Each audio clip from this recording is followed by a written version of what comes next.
स्वागत है आपका बी न्यूज नेशन में। मैं हूं आबिद हुसैन शेख। क्या पुरातत्व विभाग खुद के आदेश का उड़ा रहा है धज्जियां? ऐतिहासिक नगर बीजापुर जहां प्राचीन दौर के स्मारकों से भरा पड़ा है, पूरी दुनिया में प्रसिद्ध माना जाने वाला गोल गुम्बद, क्या इसकी खूबसूरती को ढकने की कोशिश की जा रही है? नहीं तो क्यों गोल गुम्बद के कैंपस में बनाया जा रही है इमारत, जिसका आरोप आर्कियोलॉजिस्ट सर्वे ऑफ इंडिया पर लगाते हुए इस निर्माण को रोकने नवाज इनामदार व्यक्ति ने लीगल नोटिस भारत पुरातत्व सर्वेक्षण विभाग को दिया है, जिसका आदेश है कि ऐतिहासिक स्मारकों से 100 मीटर की दूरी तक कोई निर्माण का काम नहीं किया जा सकता। क्या खुद के आदेश की धज्जियां उड़ा रहा है पुरातत्व विभाग? जब हमारे संवाददाता ने संबंधित अधिकारी से इसकी जानकारी मांगी तो अधिकारियों ने आला अधिकारियों के दिशा निर्देश पर काम चल रहा है कहते हुए इस निर्माण के काम को रोकना उनका दायित्व है। शिकायतदार के वकील का आरोप है कि जिस तरह इस निर्माण के लिए विभाग ने अनुमति दी है, उसी तरह नगर के अन्य स्मारकों से जुड़े निर्माण के कामों को भी अनुमति दे पुरातत्व विभाग।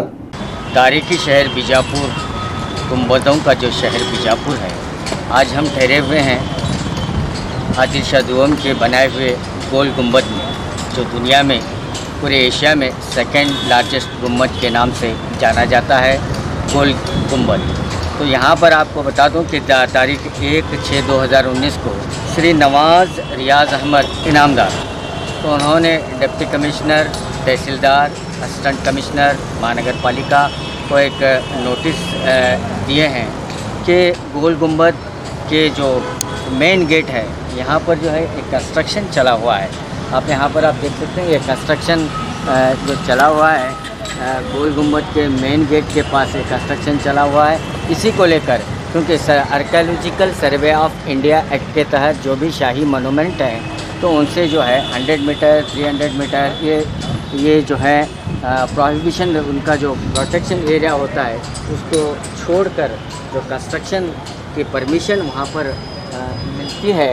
लेकिन लोग इन्होंने इस बात पर ऑब्जेक्शन किया है कि आर्कियोलॉजिकल सर्वे ऑफ इंडिया के तहत जो शाही मोनूमेंट्स होते हैं, वहाँ पर किसी किस्म का कंस्ट्रक्शन नहीं होता है। आर्कियोलॉजिकल सर्वे ऑफ इंडिया खुद इस कंस्ट्रक्शन को रोकती है, लेकिन इनका सवाल ये है कि खुद गोल गुंबद में आर्कियोलॉजिकल सर्वे ऑफ इंडिया की जो ऑफिस है, ASI जो यहीं पर इनका ऑफिस है, खुद इनके ऑफिस में और इन्हीं के तहत ये कंस्ट्रक्शन चला है। लेकिन इसको लेकर उन्होंने डिप्टी कमिश्नर, तहसीलदार और महानगर पालिका के कमिश्नर को एक नोटिस भी दिया है।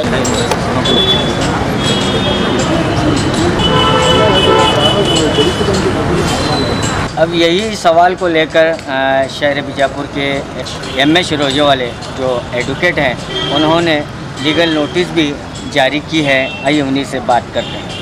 ಬಿಜಾಪುರ ನಗರದಲ್ಲಿ ಒಂದು ಐತಿಹಾಸಿಕ ನಮ್ಮ ಗೋಲ್ ಗುಂಬಜ್ದಲ್ಲಿ ಒಂದು ಇಲ್ಲಿಗಲ್ ಕನ್ಸ್ಟ್ರಕ್ಷನ್ ನಡೀತಾ ಇದೆ. ನಮ್ಗೆ ಅನ್ನಿಸೋ ಪ್ರಕಾರ ಅದು ಇಲ್ಲಿಗಲ್.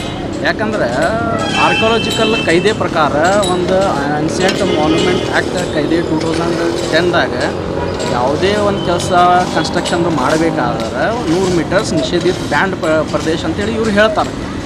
ಆದರೂ ಇಲ್ಲೇ ಬಂದು ನೋಡಿದರೆ ಇದು ಎಲ್ಲ ಕನ್ಸ್ಟ್ರಕ್ಷನ್ ಬಿಲ್ಡಿಂಗ್ಸು ಏನು ಮಾಡಾಕತ್ತಾರ ಗೊತ್ತಿಲ್ಲ. ಇದಕ್ಕೆ ಸಂಬಂಧಪಟ್ಟ ಅಧಿಕಾರಿಗಳು ಯಾರು ಪರ್ಮಿಷನ್ ಕೊಟ್ಟಾರ ಅದೂ ಗೊತ್ತಿಲ್ಲ. ಒಂದು ವೇಳೆ ಪರ್ಮಿಷನ್ ಕೊಟ್ಟರೆ ನಮ್ಮ ಬಿಜಾಪುರ ಜನರಿಗೆ ಅನ್ಯಾಯ ಆಗಿದೆ. ಯಾಕಂದರೆ ಬಿಜಾಪುರ ಇಡೀ ಊರದಾಗ ಯಾವುದಾದ್ರು ಒಂದು ಮನೆ ಕಟ್ಲಕ್ಕೆ ಕಾರ್ಪೊರೇಷನ್ ಕಮಿಷನರ್ ಆಗಲಿ, ಇವರು NOC ಸಲುವಾಗಿ ಆರ್ಕಿಯೋಲಜಿಕಲ್ ಡಿಪಾರ್ಟ್ಮೆಂಟಿಗೆ ಒಂದು ಮನವಿ ಮಾಡಿದರೆ, ಇಲ್ಲ ಅದು ಗೂಗಲ್ ಮ್ಯಾಪ್ದಾಗ ನೋಡ್ತೀವಿ, ನಿಮ್ಗೆ 100 ಮೀಟರ್ಸ್ ಒಳಗೆ ಬರ್ತಂದ್ರೆ ನಾವು ಕೊಡಂಗಿಲ್ಲ ಅಂದ್ರೆ ಮತ್ತು ಇವರು ನಡು ಗೋಲ್ ಗುಂಬದದಾಗ ಮಾಡ್ಲಕತ್ತಾರಂದ್ರೆ ಯಾರೂ ನಮ್ಮ ಬಿಜಾಪುರ ಜನರು ಗಮನಕ್ಕೆ ಬಂದಿಲ್ಲ ಬಹುಶಃ. ನಾನು ಈಗ ಆಲ್ರೆಡಿ ಇವ್ರಿಗೆ ಎಲ್ಲರಿಗೂ ನೋಟಿಸ್ ಇಶ್ಯೂ ಮಾಡಿದ್ದೀನಿ.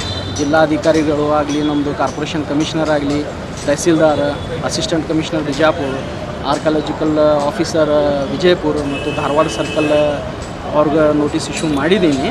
ಅವ್ರು ತಕ್ಷಣ ಇವು ಕೆಲಸ ನಿಂದಿರಿಸಬೇಕು. ಒಂದು ವೇಳೆ ಇವ್ರಿಗೆ ಪರ್ಮಿಷನ್ ಯಾರು ಹೈಯರ್ ಆಫೀಸರ್ದಿಂದ ಇವ್ರು ಕೊಟ್ಟರೆ ಮತ್ತು ಅದು ಕೈದೆ ಅಮೆಂಡ್ಮೆಂಟ್ ಆಗಬೇಕು. ಪಾರ್ಲಿಮೆಂಟ್ನಲ್ಲಿ ಒಂದು ಕೈದೆ ಏನು ಮಾಡ್ಯಾರಲ್ಲ ಇವರು, ಅದು ಅಮೆಂಡ್ಮೆಂಟ್ ಆಗಬೇಕು. ಅಮೆಂಡ್ಮೆಂಟ್ ಮಾಡಿ ಎಲ್ಲ ಜನರಿಗೆ ಅನುಕೂಲ ಮಾಡಿಕೊಡ್ರಿ ನೀವು.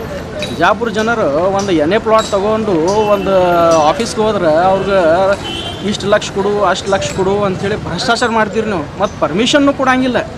ಈಗ ನೋಡಿದ್ರೆ ಈ ಕೆಲಸದಾಗ ಒಂದು ಪೇಪರ್ ಪಬ್ಲಿಕೇಶನ್ ಆಗಬೇಕು, ಒಂದು ಟೆಂಡರ್ ಆಗಬೇಕು, ಮತ್ತು ಯಾರ ಅದು ಅಲಾಟ್ಮೆಂಟ್ ಆಗೈತಿ, ಯಾವ ಬಜೆಟ್ ಆಗೈತಿ ಅವು ಈ ಅಧಿಕಾರಿಗಳಿಗೆ ಹೇಳಬೇಕು.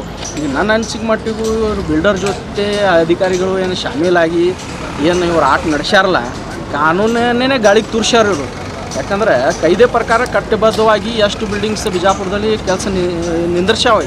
ಈಗ ಯಾರು ಕೋರ್ಟಿಗೆ ಹೋದ್ರು ಇವರೇ ವಿರುದ್ಧ ಬಂದಲ್ಲಿ FIR ಮಾಡ್ತಾರೆ. ಇವರು ನೀವು ನಮ್ಮ ಇದು ಬಿಲ್ಡಿಂಗ್ ಕೆಡ್ಸಿರಿ, ಒಳಗಡೆ ಕನ್ಸ್ಟ್ರಕ್ಷನ್ ಮಾಡಾಕ್ತೀರಿ ಅಂಥೇಳಿ ಬಂದು ಸ್ಟಾಪ್ ಮಾಡ್ತಾರೆ. ಇಲ್ಲೇ ಮೋನೇಶ್ ಕುರುವತ್ತಿ ಅಂಥೇಳಿ ಒಬ್ಬ ಆಫೀಸರ್ ಅದಾನೆ ಇಲ್ಲಿ, ಅವ್ರದಂತ್ರ ಜನರಿಗೆ ತೊಂದರೆ ಕೊಡೋದು. ಅಲ್ಲಿ ಹೋಗಿ ನಮ್ಮ ಇಮಾರತ್ ಖಾತೆ ಒಳಗೆ ಇದು ಬಿಲ್ಡಿಂಗ್ಸ್ ಬರ್ತಾವೆ, ನೀವು ಯಾವುದೇ ಥರದ ಇದು ಕನ್ಸ್ಟ್ರಕ್ಷನ್ ಮಾಡಬಾರ್ದು ಅಂತೇಳಿ FIR ಮಾಡ್ತಾರೆ. ಇವ್ರಿಗೆ ಯಾರು FIR ಮಾಡಬೇಕು? ಅದಕ್ಕೆ ಏನೈತಿ, ಈಗ ಸಾರ್ವಜನಿಕರಲ್ಲಿ ನಾನು ಮನವಿ ಮಾಡ್ತೀನಿ, ಯಾರ್ಯಾರಿಗೆ ತೊಂದರೆ ಆಗೈತಿ, ನಿಮ್ಮ ಎಲ್ಲೆಲ್ಲಿ ನಿಮ್ಮ ವಕೀಲರು ಪರಿಚಯ ಇದ್ರು ಆ ವಕೀಲರನ್ನ ಭೇಟಿಯಾಗಿರಿ. ಇಂಥದ್ದೊಂದು ಇಲ್ಲಿಗಲ್ ಕನ್ಸ್ಟ್ರಕ್ಷನ್ ಮಾಡಕತ್ತಾರ, ಏನು ಪರ್ಮಿಷನ್ ತೊಗೊಂಡಾರನ್ನ ಅದೇ ಪ್ರಕಾರ ಎಲ್ಲರೂ ಜನರಿಗೆ ಕೊಡಲಿ, ಪರ್ಮಿಷನ್ ಕೊಟ್ಟು ಅವ್ರಿಗೆ ಅನುಕೂಲ ಮಾಡಿಕೊಡ್ಲಿ. ನಮ್ದೇನು ಇವರು ಏನು ಕಟ್ಲಾಕತ್ತಾರ ಅದಕ್ಕೆ ನಮ್ದು ಅದೇಂತಿರಿಲ್ಲ. ಈಗಲ್ಲಿ ಇವ್ರಿಗೂ ಅಂದ್ರೆ ಜನರಿಗೂ ಒಂದೇ, ಕಾನೂನು ಮೇಲೆ ಯಾರೂ ಇಲ್ಲ, ಎಲ್ಲರೂ ಕಾನೂನು ತೆಳಗಿರಬೇಕು. ಯಾವ್ದಾರ ಎಲ್ಲೇ ನಮ್ದು ಹಿಂದೆ MLA ಅದಾನ, ಸೆಂಟ್ರಲ್ ಗೌರ್ಮೆಂಟ್ ನಮ್ಮದು BJP ಇದೈತಿ ಅಂಥೇಳಿ ಇವರು ಆಟ ನಡೆಸಿರ್ಬೇಕು. ಇವರು ಅದು ಎಲ್ಲ ನಮ್ಮ ಮುಂದೆ ನಡೆಯಂಗಿಲ್ಲ. ಕಾನೂನಿಗೆ ಎಲ್ಲರೂ ಗೌರವ ಕೊಡಬೇಕು. ಈ ಕೆಲಸವನ್ನು ತಕ್ಷಣ ಬಂದ್ ಮಾಡಬೇಕು. ಈಗ ನಿಮಗೆ ಎಲ್ಲೇ ಉತ್ತರ ಬಂದವ, ನೀವು ಎಷ್ಟು ನೋಟಿಸ್ ಕೊಡಿ? ಇಲ್ಲ ಈಗ 2 ದಿವಸ ಆಯ್ತು ನೋಟಿಸ್ ಇಶ್ಯೂ ಮಾಡಿ, ಇನ್ನೂ ತನಕ ಅವರು ಯಾವುದೂ ಕೆಲಸ ನಿಂದಿರ್ಸಿಲ್ಲ. ಅವ್ರು ಆಟ ನಡೆಸ್ಯಾರ. ಯಾಕಂದ್ರೆ ಈಗ ಭ್ರಷ್ಟಾಚಾರದಾಗ ತೊಡಗಿರ್ತಾರೆ ಅವರು. ರೊಕ್ಕ ತೊಗೊಂಡು ಬಿಲ್ಡರ್ ಜೊತೆ ಶಾಮೀಲಾಗಿ ಒಂದು ಕೆಲಸ ನಡೆದಿತ್ತು. ಎಲ್ಲ ಜನರಿಗೆ ಗಮನಕ್ಕೆ ಬಂದಿಲ್ಲ. ಈ ಮಾಧ್ಯಮ ಮುಖಾಂತರ ನಾನು ಮನವಿ ಮಾಡ್ತೀನಿ ಎಲ್ಲ ಜನರಿಗೆ, ನೀವೆಲ್ಲರೂ ಬಂದು ಕೋರ್ಟ್ದಾಗ ಇವ್ರ ಮೇಲೆ ದಾವೆ ಮಾಡಿರಿ, ಕ್ರಿಮಿನಲ್ ಕೇಸ್ ಮಾಡಿರಿ. ಯಾಕಂದ್ರೆ ನಿಮಗೇನೇ NOC ಕೊಟ್ಟಿಲ್ಲ, ಇವರು ಯಾರಿಗೂ ಕೊಟ್ಟಿಲ್ಲ. ಇದು ನನಗೆ ಭಾವನೆ ಐತಿ, ಎಲ್ಲರಿಗೂ ಗೊತ್ತಾಗೈತಿ. ಈಗ ಜನರಿಗೆ ಗೊತ್ತಾಗ್ತೈತಿ, ನೀವು ಮಾಧ್ಯಮ ಮುಖಾಂತರ ಎಲ್ಲರಿಗೂ ಗೊತ್ತಾಗ್ತೈತಿ ಯಾರ್ಯಾರಿಗೆ ತೊಂದರೆ ಕೊಟ್ಟಾರ, ಏನು ಶಾಮೀಲ್ ಅದಾರ, ಯಾವ ಮಿನಿಸ್ಟರ್ ಶಾಮೀಲ್ ಅದಾನ, ಯಾವ MLA ಶಾಮೀಲ್ ಅದಾನ. ಇದು ನಮ್ಮ ಗೋಲ್ಗುಮಟ್ಟ ನೋಡಿದ್ರೆ ಆರ್ಕಿಯಾಲಜಿಕಲ್ದವರು ಯಾವಾಗಲೇ ನಮಗೆ ಕ್ಯಾಬಿನೆಟ್ ಅವರು ಡಿಸಿಷನ್ ತೊಗೊಂಡು ವರ್ಲ್ಡ್ ಹೆರಿಟೇಜ್ದಾಗ ಕೂಡಿಸ್ಬೇಕು. ಕೂಡಿಸ್ತೀನಿ ಹೇಳಿ ನೆಪದಲ್ಲಿ ಕಾನೂನಿನ ಗಾಳಿಗೆ ತುರ್ಸ್ಯಾರ. ಯಾವುದೇ ನೋಡ್ರಿ, ನೀವು ಇಷ್ಟು ಬಿಲ್ಡಿಂಗ್ ಕನ್ಸ್ಟ್ರಕ್ಷನ್ ಒಂದು ಯಾವುದಾದ್ರು ಒಂದು ಇಟ್ಟಂಗಿ ಸರಿಸಬೇಕಾದ್ರೆ ಒಂದು ಪರ್ಮಿಷನ್ ಇರುತ್ತೆ. ಕಾರ್ಪೊರೇಷನ್ದಾಗಲಿ, ಅದು ಕನ್ಸಂಟ್ ಪೊಲ್ಯೂಷನ್ ಬೋರ್ಡ್ದಾಗಲಿ ಒಂದು ಪರ್ಮಿಷನ್ ಇರುತ್ತೆ. ಅಲ್ಲೇ ಒಂದು ಗಾಡಿ ಹಚ್ಚಿನೇ ಒಂದು ಮೂತ್ರಿ ಮಾಡ್ತಾರೆ, ಅವು ಸಾರ್ವಜನಿಕ ಅಂತ ಹೇಳ್ತಾರೆ. ಮತ್ತು ಸಾರ್ವಜನಿಕರನ್ನೇ ಮನೆ ಕಟ್ಟಾಗ ಇವ್ರಿಗೆ NOC ಕೊಡೋಕ್ಕೆ ಆಗಂಗಿಲ್ಲ.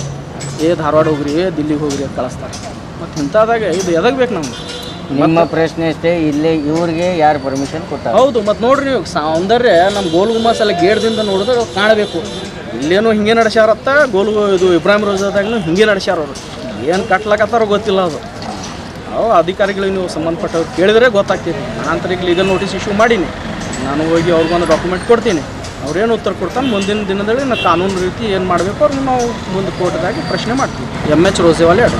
गोल गुम्बद के अंदर पीछे ये बिल्डिंग बनाने की वजह से पीछे हेरिटेज मॉन्यूमेंट है वो छुप रहा है, तो वो छुपना नहीं बोल के और खूबसूरती नहीं जाना है गोल गुम्बद की, इसीलिए वो बिल्डिंग जो बना रहे हैं खूबसूरती उसको डिस्ट्रॉय कर रही है। उसके लिए सोच समझ के जो भी करना है गवर्नमेंट को सिर्फ बनना है नहीं बनना है सोचने दो, फिर उसके बाद बिल्डिंग क्या है उसका वो आगे उनकी सोच के गवर्नमेंट ऑफिसर्स इसका काम करने दो आगे।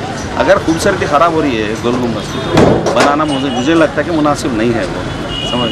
तो शुक्रिया डॉक्टर आबिद हुसैन।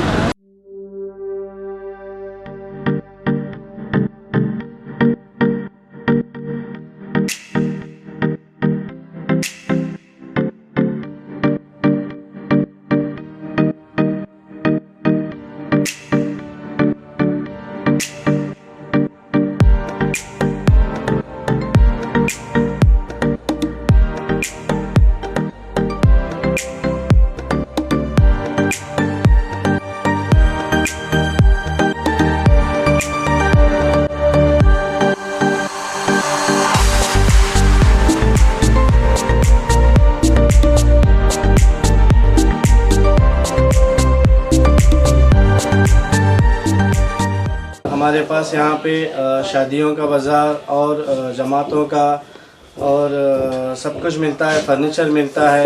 हमारे पास अच्छे से अच्छी क्वालिटी भी है और कम से कम क्वालिटी का रेंज भी है। फर्नीचर में हमारे पास 7,000 से चालू है, जो हम कम से कम रेंज में हमारे बीजापुर की जनता को देना चाहते हैं। और पूरे बीजापुर डिस्ट्रिक्ट से हमारे पास कस्टमर्स आते हैं और इंशाल्लाह आते रहेंगे। आप भी एक मर्तबा हमारे शॉप को ज़रूर विज़िट कीजिए।